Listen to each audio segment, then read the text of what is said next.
close till I get up. Time is barely on our side.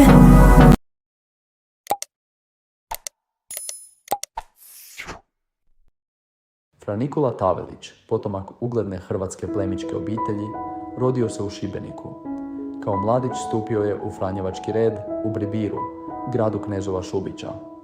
Filozofiju i teologiju studirao je u Zadru ili Splitu, a moguće i u Italiji, gdje je oko 1365. zaređen za svećenika. Godine 1372. na poziv fra Bartula Alverenskog, vikar bosanske vikarije, pridružio se skupini od 60 Franjevaca iz raznih provincija poslanih kao misionari u Bosnu.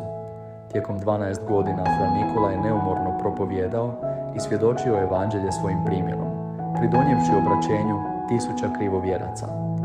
Nakon službe u Bosni, 1383. godine odlazi u Palestinu, gdje se nastanio u samostanu na Sionu. Naučio je arapski jezik, obilazio sveta mjesta i pripremao se za misijsko djelovanje.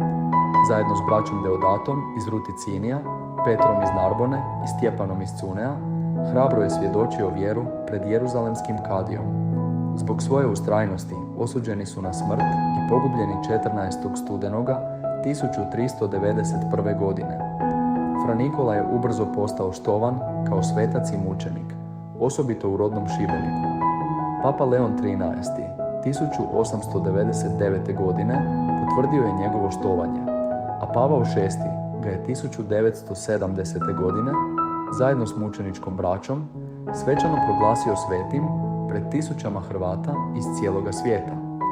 Nikola Tavelić ostao je simbol svetosti, misionarskog duha i međureligijskog dijaloga. Njegov rad s hereticima u Bosni pripremio ga je za dijalog s muslimanima u Palestini, gdje je s poštovanjem nastojao približiti istinu o Isusu Kristu. Njegov lik ovjekovječen je u brojnim umjetničkim dijelima, a mnoge crkve u Hrvatskoj i inozemstvu podignute su njemu u čast. Fra Nikola Tavelić primjer je kršćanske univerzalnosti, bio je otvoren prema svim ljudima, bez obzira na njihovo podrijetlo ili vjeru, te je svoju ljubav prema Bogu i bližnjemu zapečatio mučeničkom smrću.